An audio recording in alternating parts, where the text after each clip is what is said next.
Hello friends, मैं आज आपसे एक इम्पॉर्टेंट बात करना चाहता हूँ। अगर आप सोशल मीडिया में हैं तो क्या आपने रियलाइज़ किया है, स्पेशली ट्विटर पे, कि आजकल अगर आप नॉन कांग्रेसी हैं या नॉन लेफ्ट हैं तो आप जैसे ही कुछ लिखेंगे आपको हज़ारों लोग आके ट्रोल करने लगेंगे, जिनके 0 से लेकर 50, 100, 150 फॉलोअर्स होंगे, जिनका अकाउंट भी अभी रिसेंटली खुला होगा।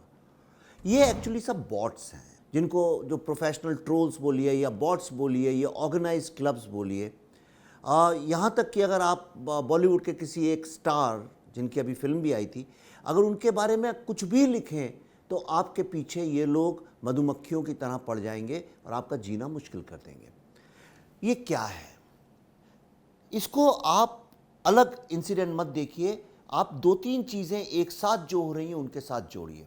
एक यात्रा होती है, भारत जोड़ो यात्रा, उसी के इर्द गिर्द ये सारे के सारे बॉट्स जो शायद पाकिस्तान से हैं या जहाँ से भी हैं, ये बॉट्स की एक आर्मी खड़ी होती है। उसके बाद एक बीबीसी की डॉक्यूमेंट्री आती है जिसकी टाइमिंग देखिए, इतने सालों के बाद, सुप्रीम कोर्ट के फैसले के बाद आती है। वो सही है, गलत है, अच्छी है, बुरी, मैं उसमें पढ़ना भी नहीं चाहता हूँ, लेकिन वो आती है, उसकी टाइमिंग को नोटिस करिए।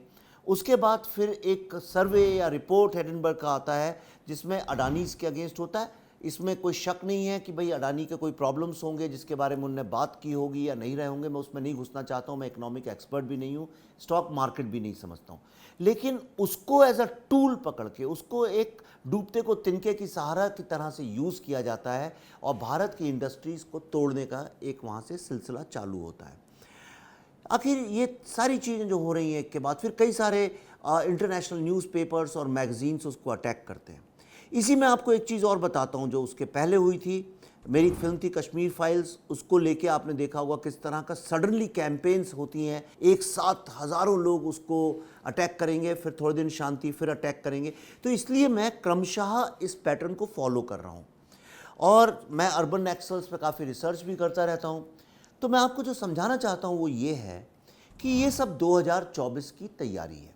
आज से लेकर 2024 तक कोई भी खबर आती है, कोई भी खबर अगर इंडिया के अगेंस्ट आती, तो ये मान के चलिए कि वर्ल्ड की बहुत सारी ताकतें आज इंडिया के अगेंस्ट काम कर रही हैं, जो कि भारत में बैठी हुई पॉलिटिकल पार्टीज़, लेफ्टिस्ट और जो वोक लोग हैं, उनके साथ मिलके 2024 के इलेक्शंस में इंटरफियर करना चाहते हैं। मैं ये बिल्कुल भी, मेरी बात का मतलब नहीं समझिए कि मैं ये कहना चाहता हूँ किसे जीतना चाहिए किसे नहीं, पर किसको जीतना चाहिए किसको हारना चाहिए, इसका फैसला फॉरेन में बैठे कुछ लोग करना चाहते हैं।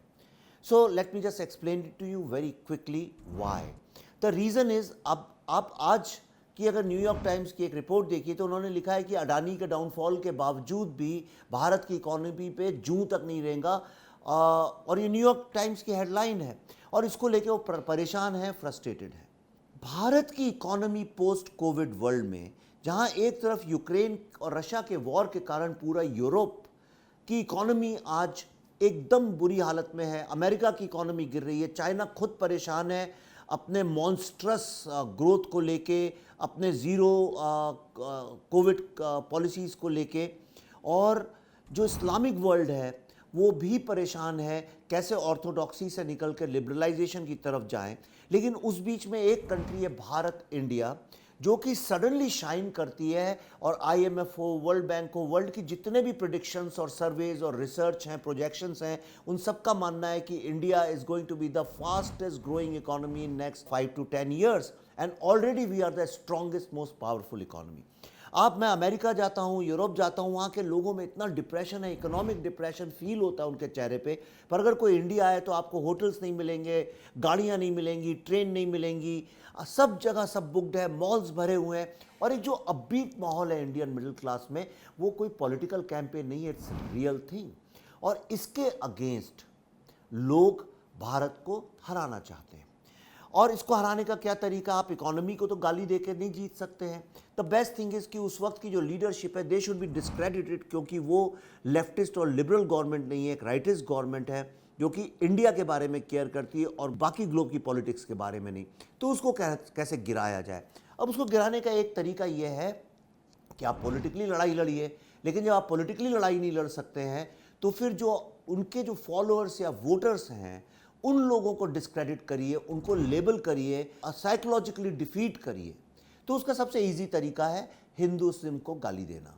और ये सारे के सारे लोग अल्टीमेटली शुरू बीबीसी से करेंगे, शुरू हिंडनबर्ग से करेंगे, शुरू कहीं और से करेंगे, लेकिन ये सारी डिबेट अल्टीमेटली आप देखिए जाके ख़त्म एक ही जगह होगी, वो होगी कि किस तरह से हिंदुज़म या हिंदुत्व जो मेजॉरिटी है, इंडिया मेजॉरिटी क्या है, तो हिंदुओं की कंट्री हमेशा से ही रही है। यहाँ पे बाहर से लोग आके बस गए तो obviously they will be in minority, like Indians in Britain और Indians in America will remain minority, क्योंकि वो तो हमेशा से बाहर से आए हैं। तो बात आके ख़त्म होगी कम्युनल और रिलीजियस पे, और इस मुद्दे को उठाने वाले ना तो हिंदूज होंगे ना यहाँ के लोकल मुस्लिम्स होंगे, ये वो पावर्स होंगी जो भारत को जीतने नहीं देना चाहती हैं।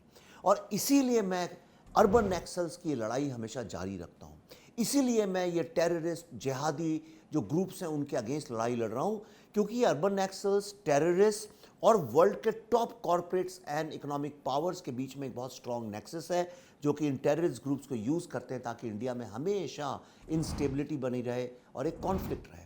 और इसमें सहयोग देने वाले लोग हैं हमारे यहाँ के ही अपने इंटेलेक्चुअल्स, जर्नलिस्ट, जो कि हर चीज़ को कम्युनल पैमाने पे तौलते हैं।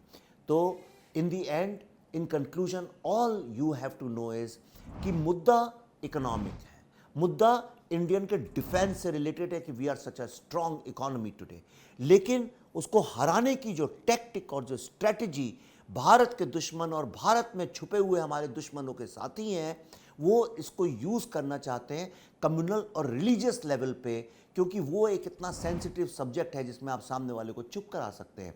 हालांकि ये दोनों बिल्कुल अलग अलग चीज़ें हैं, पॉलिटिकल, इकोनॉमिक एंड रिलीजियस, लेकिन रिलीजियस टैक्टिक को यूज़ किया जाएगा इंडिया को इकोनॉमिकली और पॉलिटिकली हराने में। Be aware of this, and अगली बार जब भी वीडियो बनाऊंगा, I will tell you how the industry of narrative is contributing to it, and I'll also tell you these fact checkers are genuinely fact checkers or religious pawns of Indian enemies. Have a nice day.